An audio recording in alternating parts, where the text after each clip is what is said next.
Welcome to the Fresh Cut by Ganjapreneur, where we get straight to the source, interviewing the industry professionals, activists, and educators who help keep cannabis thriving. I'm Cara Wietstock, the culture editor for Ganjapreneur, and I'm really excited to welcome Neil Lequia to the show today. Neil is the founder of The Full Spectrum, the first cannabis-focused LGBTQ plus organization for cannabis professionals. Before founding the organization, Neil worked in various cannabis retail shops and noticed that there was an immense need for more inclusive workspaces in the industry for this community. So welcome, Neil. I'm so excited to have you today. I would love to start off with your story and how you started working in cannabis. Yeah, sure. Thank you so much for having me here today. I really appreciate it. I started off in the industry how a lot of other people do. I started off working in the illicit market as a product redistributor, we shall say. And I was really excited when the legal market started coming around, and I tried to get in for a number of years, but I really struggled and I just wasn't sure why. It was just such a challenge, but eventually I was able to wiggle my way into a retail shop by doing an event by planning an event for their 420 party a couple of years ago. So I wiggled my way into doing that. And from there, I became a marketing director and was the general manager of a glass shop for them. So I got my start in the legal market that way. And it took a while to get there, but I was really excited when I did finally make it in. And I was just clawing my way in, making sure that I could do whatever I can to stay in and make the industry better for other people to be able to get in as well. I can relate to that. And with the start in more marketing and retail, what was that inspiration for you to then step into activism and education with the full spectrum? I started going to a bunch of the different events that the cannabis industry has, and just a lot of the trade shows and situations. And I noticed that there was a huge lack of LGBTQ representation. And I also noticed there was a number of other types of groups for other groups of people. Like there were veterans in cannabis groups and women in cannabis groups and people of color in cannabis groups. And I just didn't see anything at all for queer people, LGBTQ people. So I have a lot of history with doing activism work with the LGBTQ community. From high school, I started working with gay-straight alliances in high schools. So I did that with GLSEN, the Gay, Lesbian, Straight Education Network, for a number of years on a national level, just like setting up these safe spaces for students. So I just figured that since there wasn't anything in the industry, I might as well step up and be a person to create that. So I'm glad that we did. Me too. I'm very thankful that something like this exists, because there is definitely a gaping hole for representation and advocacy for the community. You did start as a different name. The original name of the organization was Queers of Cannabis, and I would just love to hear more about why that changed and how the new name is a bit more inclusive. Yeah, so queer is like, it's kind of tricky because it's an umbrella term that has been reclaimed. So it means a lot of different things for a lot of different people. It's kind of all encompassing, but because it's been reclaimed, it was something that was used as a derogatory word for a very long time. And so now that it's been reclaimed by the community, there's a lot of people from outside of the community that don't feel comfortable saying the word. And there's a lot of people who don't feel comfortable taking that word as a label for themselves too. So I just felt like it was really hard for us to gain support if people didn't feel comfortable saying our name, or didn't feel like this was an organization for them because our name, it wasn't inclusive of them.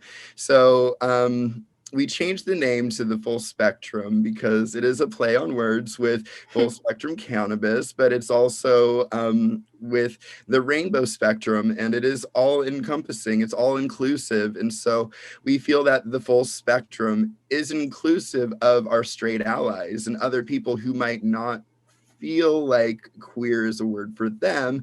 And it's a lot easier to find in Google. It's not shadow banned anywhere. That's another huge problem with the cannabis industry and marketing, is just having anything with the word cannabis. It's just not searchable in platforms like Facebook. So having our name be the Full Spectrum, it's all inclusive and it's easier to find, and it just fit us a lot better. That's great. What is the mission of the Full Spectrum? Yeah, our mission is to enhance and sustain LGBTQ diversity and inclusion within the cannabis industry. So we do a creation and production of beneficial resources, events, and activities to expand cultural awareness, empower individuals, and strengthen community, is our mission statements in full. And a lot of that is accomplished through your website. There's so much education on that website for an employer to start. I went back today too, and there's even more. It's a brand new website, so we're really happy that it's up, because it's a great place for businesses to be able to go to learn how they could become more inclusive and more diverse. So. The LGBT community really helped to start the cannabis industry back in the legacy days. And I would love to hear from your perspective about more activists that might have inspired you on this mission. Yeah, there's two really iconic individuals that I feel like the world needs to know more about. It would be Brownie Mary and Dennis Perrone. They were friends, and they were from the San Francisco area. Actually, Brownie Mary, her only child passed away, so she moved to San Francisco, and she was kind of like a mother to the gays in San Francisco. It's like she lost her child, and so she became a mother figure to all of these other individuals. She was also a product redistributor. She was selling weed and stuff, but she was arrested.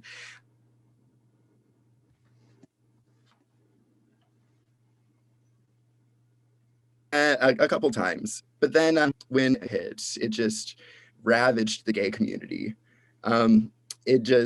People were sick and dying and wasting away, and just had all of these lesions, and they were just dying. And the Reagan administration wasn't doing anything about it at the time. The Reagan administration didn't even mention AIDS publicly for the first 6 years of the AIDS epidemic. So when people were sick and dying of AIDS, Mary noticed that cannabis was helping these AIDS patients to survive. It was helping them with their pain management. It was helping them get the munchies and not be so frail. It was just helping them have a much better quality of life in a number of different ways.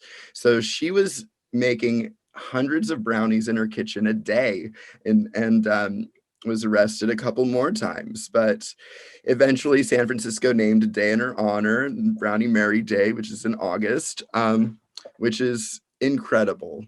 Now, Mary had a really close friend named Dennis Perrone, who is also friends with Harvey Milk, who was first gay elected official who was assassinated. But Dennis Perrone, he had a partner who was thrown in jail because he had cannabis, and he was really sick, and he was dying. And while Dennis was in jail, he had this idea for the San Francisco Cannabis Buyers Club and created the first dispensary or cannabis lounge in America in the early 90s. And then he went on to write Proposition 215, which is the very first piece of cannabis legalization. It's the very first law that was passed. So the father of medical marijuana was a gay man, and I feel like more of the world needs to know this. It really was in response to the AIDS crisis that we had legalized cannabis. And that we used that proposition for years, I think, until recreation kicked in California. Prop 215 was what the framework of the medical cannabis community there. So yeah, it's a legacy. Yeah. Let's talk about fresh cut. We're on the fresh cut. Let's talk about the full spectrum in action. Sure. How you've been running LGBTQ professional sessions, and how does this help fulfill your mission? So we love to bring people together. We love to educate, and we love doing outreach with the greater community. So pre-COVID, we used to bring people together by doing coffee socials and skate events and just bring people together doing fun things to interact and get to know each other. But since COVID has begun, we shifted to a virtual setting, and now we're doing virtual smoke sessions every other Thursday, which you can find more information on our website, thefullspectrumnetwork.com. We also do a lot of educational events. We have different pieces of educational materials on our website, but also recently I did a 3-part webinar series with the Cannabis Alliance. So the first one was the queer history of cannabis legalization. Then we did the beginner's guide to gender, just because a lot of people don't understand gender and all of these things. And more people are starting to recognize, oh, I might have a trans person come to work for us, or a non-binary individual, and what does that mean, and how do we treat them, and how do we create a safe space for them? So and then the third part was recruiting and retaining diverse talent. So creating that space for diversity and inclusion to be able to thrive, having it be a safe and comfortable space for everyone. So we have that webinar series, which can be found on the Cannabis Alliance's YouTube. And that's just been a great platform to be able to spread our message further. But we do some outreach stuff within the greater communities. We love to volunteer in different ways for different organizations. We have done a couple different community cleanup things. We've gone to different neighborhoods and done different neighborhoods, but we've also done like Myrtle Edwards Park, where Hempfest is held usually. So we just love to get involved and help the community in different ways. One of the things that we've done regularly is we make meals for patients of HIV and AIDS with Lifelong, formerly known as Lifelong AIDS Network. But that's just a really great way for us to be able to give back to the HIV and AIDS community specifically, which I feel important because they're the ones who brought us the cannabis legalization in the first place. Absolutely. Is it more challenging to help out this in that way of making meals and more hands-on, like in-home volunteering, now that COVID has kind of changed the way that we're operating? Yeah, in the early COVID days, they just shut down outside groups from coming in to volunteer altogether. And then when they did start allowing groups to come back in, it was just a reduced number of volunteers who were able to be in there for safe COVID precautions. So this made it a lot more challenging for us to be able to volunteer for them. But it was also at the time that that organization had the greatest need too. It's just Absolutely. so many people in the world have just been out of work and just haven't been able to support themselves. And so they needed a lot of people to step up and step in and to take part. And so now we're getting to hopefully the end of the tunnel with this pandemic, and things are definitely a lot safer. They are bringing in a little bit larger groups, and the need isn't as great as it was, but it definitely has shifted a bit with how we can impact them and how we can impact the community going forward. Absolutely. The community focus is just one arm of the full spectrum. Another arm, like we talked about, is serving the more corporate cannabis world and educating businesses on how to be LGBTQ friendly. I have an experience where our dispensary owner, which is now shuttered, so I have no fear of saying it, but we put up signs, Black Lives Matter, and tell us your pronouns. We don't want to misgender you. We just put these around the store. And our boss was all fine with it because it meant that LGBTQ people were coming in because they felt safe there. But then the minute somebody responded negatively with their own bias and a lot of anger and ripped our signs down, he was immediately the one that was supported by the owner. And I was reading your website and just thinking, like, the points that you make on how to create an inclusive workspace are so important. And the last one should just be follow up your promises with protecting this community. So I'd love to hear how you educate these business owners and how a business owner who's interested can, seek you out to get help in this regard. Yeah, I think that there are definitely some businesses that make some of these efforts in a promotional manner to be able to show themselves to the public as being socially responsible or ethical, but they don't follow it up in certain ways.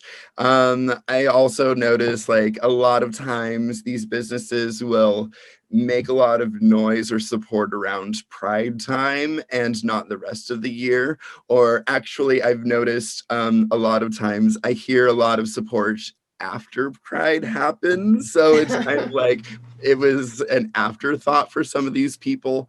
But really, you need to speak your support all year round, not just during Pride time, not just during when the Black Lives Matter movement is getting heated. Like, you need to be supportive of all of your staff and let them know that you support them and you recognize them and their individuality all year round.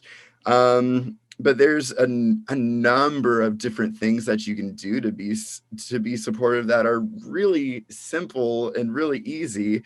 Like you mentioned, pronoun buttons, really easy, really simple to do. Even easier than that is just putting pronouns in your email signature. That's free. You don't have to purchase any buttons for that.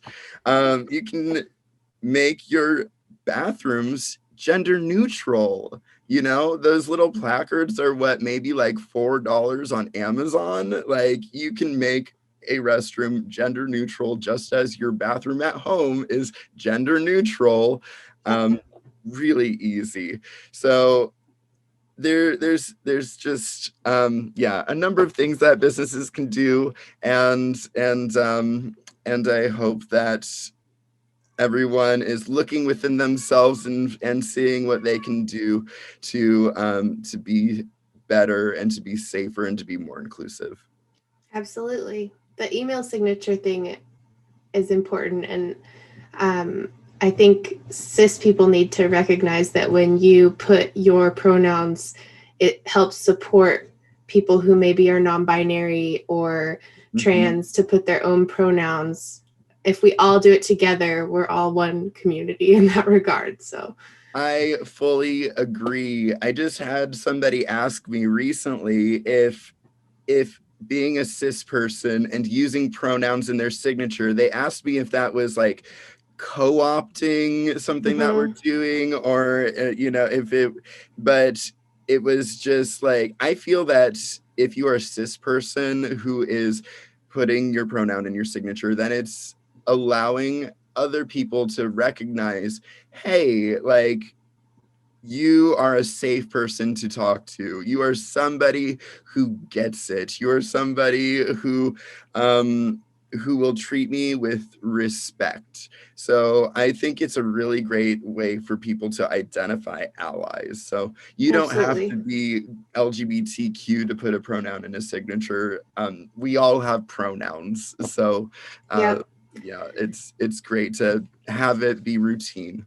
It's also, I feel like, using the privilege of living in this formerly, hetero binary world.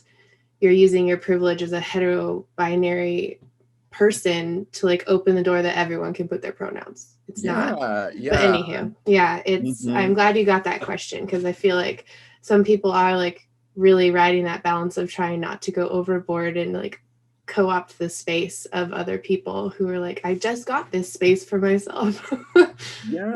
So, and you don't have, that's a great point about being an ally. It's like, you don't have to be part of the group that's having the injustice being done to you to speak out against that injustice. Like, it's how you be an ally. You can recognize these things happening and stand out in support of it. I just heard recently there was a person of a color who was speaking out in support of the LGBTQ community, and in doing so, they were accused of being gay a lot. And it's just like, you can see that people are treated with love and respect and kindness, and you don't need to be a part of that group to say that, to speak out for that. So also, it just shows how weird people are, because like, so what? Why does me speaking about this have anything to do with, like, why do you care, commenter, about my own sexual preferences? I mean, we're getting closer and closer to the Kinsey scale. Is just, it's a full spectrum, not to be punny, but Precisely. Well, you have some fun events coming up, and I don't want to end without getting to talking about any Pride celebrations that you might be planning. And I would love to hear about any intersections about LGBTQ community and cannabis community at your Pride celebration this year. So what do you have planned? So for Pride this year, we're going to be doing a virtual event. We're going to be doing the third week of June. We will be throwing like a drag show with other types of performers, just kind of a get together, smoke out, be entertained, good times.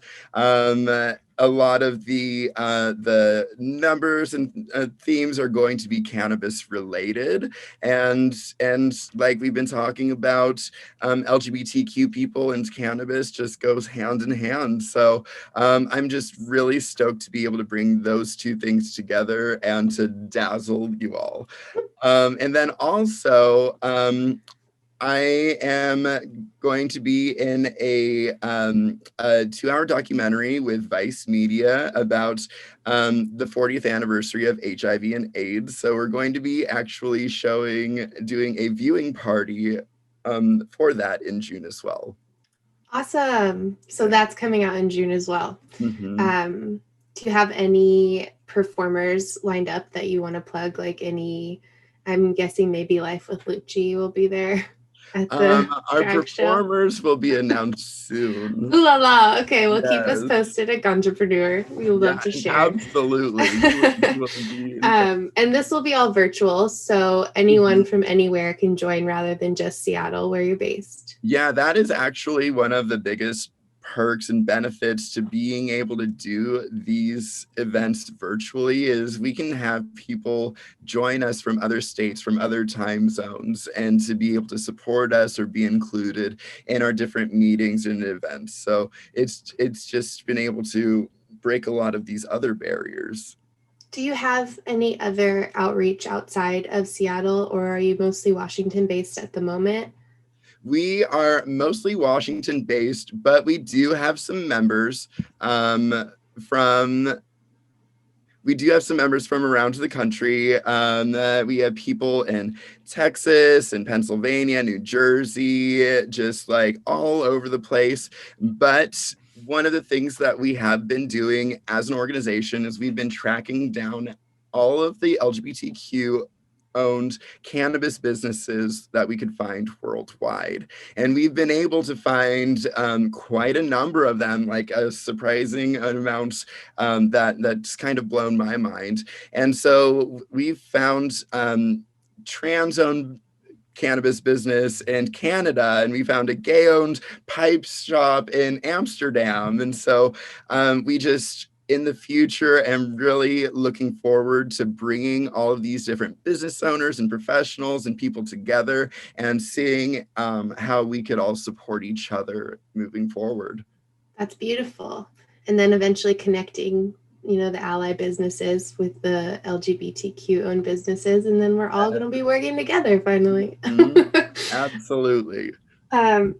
So the other events that we're looking forward to, because it's not just Pride, we're also, that two-pronged system, more of a corporate education. You're doing a national conference in the fall, also virtual. We're very safe over here. What are your goals for the conference, and what might that look like? So our conference is our goal is to bring all sorts of people together to connect and grow and learn. And so it's just like a lot of the stuff that we've been doing locally with our education, but just on a much larger scale. We plan to have speakers, panelists, and just different workshops happening.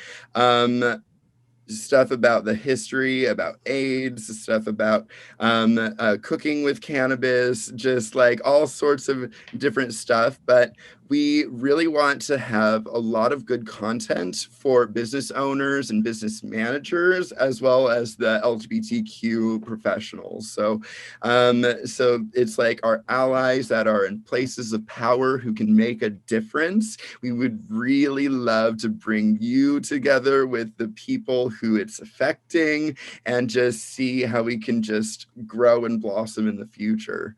I've been to a couple different conferences, diversity conferences and such in the past in the cannabis industry, but I've definitely noticed that there's just not much programming that is focused on LGBTQ. So I'm just really excited to bring that to the space and bring that to our industry. I would love to hear about what a utopia scenario in the cannabis industry might look like when we've moved past. We've got a lot of work to do as society, us humans, really muck up some stuff. And what does a cannabis inclusive space look like if we do have just like a horde of allies walking around with cannabis businesses?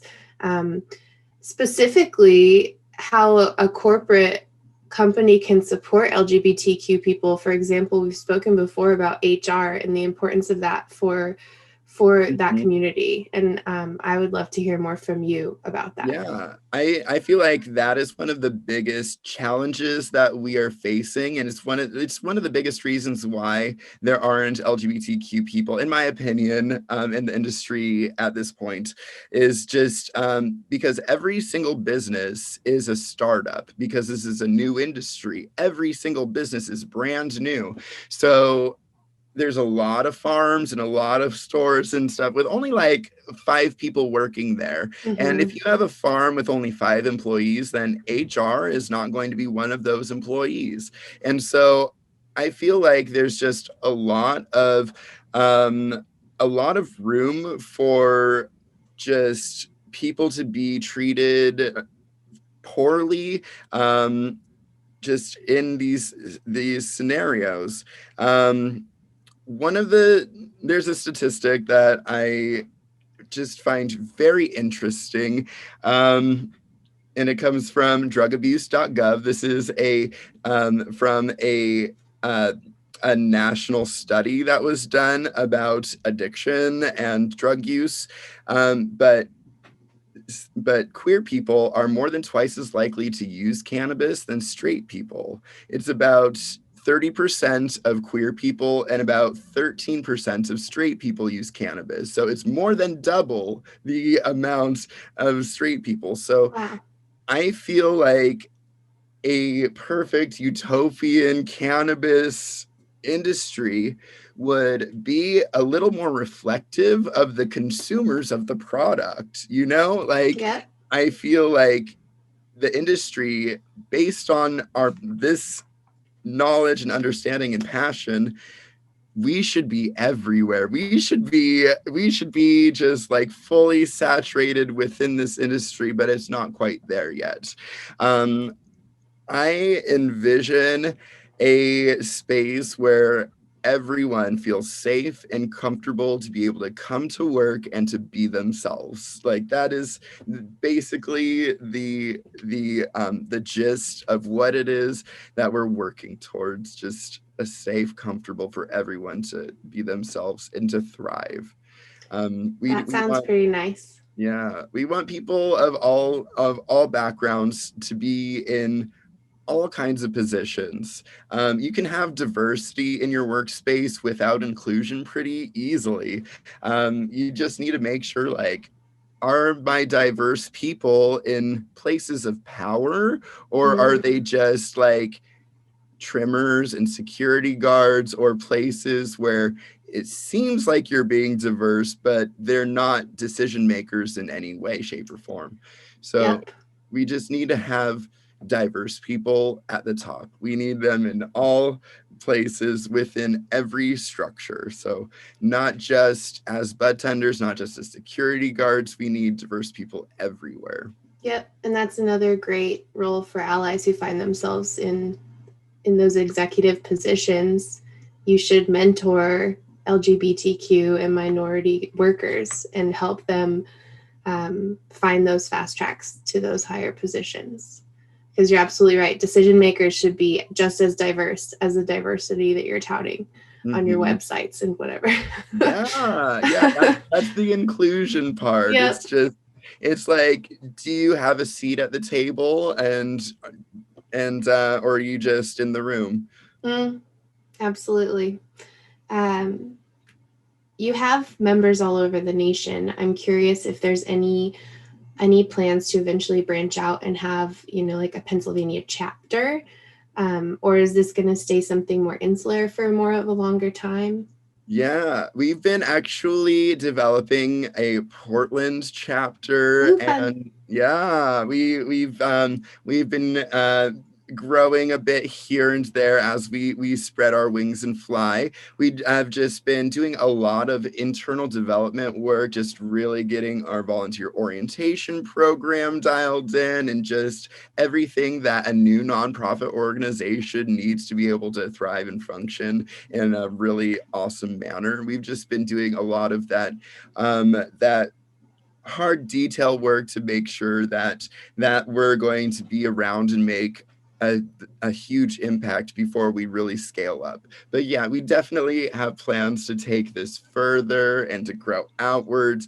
I've gone to MJ BizCon in Vegas to be able to connect with other people, other queer people in the industry, and that has helped me connect with other people elsewhere.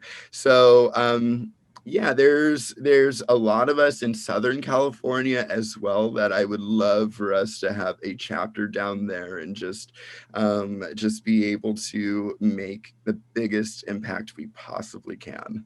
Absolutely. Make your way down the 5 and then we'll go across. Yeah.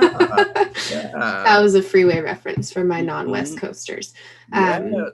So how can people get involved and volunteer with the full spectrum? Well, I'm so glad that you asked. We've been ramping up our volunteer program, like I just mentioned. You can actually go to our website, thefullspectrumnetwork.com, and in the volunteer tab, there is our application for you to join us in that way. We do need a lot of volunteers to be able to help us to plan this national conference and Pride and a lot of the other programs that we are looking to launch in the future. And so we hope that people will register that way so we can get you in an orientation and get you working with us. If you are an LGBTQ cannabis industry professional, we would love to have you join us. So the best way to connect with us in that way, probably coming to our Facebook account, which is facebook.com/thefullspectrumorg. And there is at the very top, pinned to the top, we have our internal group. So you can join our internal group that way. And it's just, yeah, there's a couple of different ways that you can find us and connect with us that way. We're also on Instagram at the.full.spectrum. So check us out that way too. So that was my next question. You are excellent at plugs.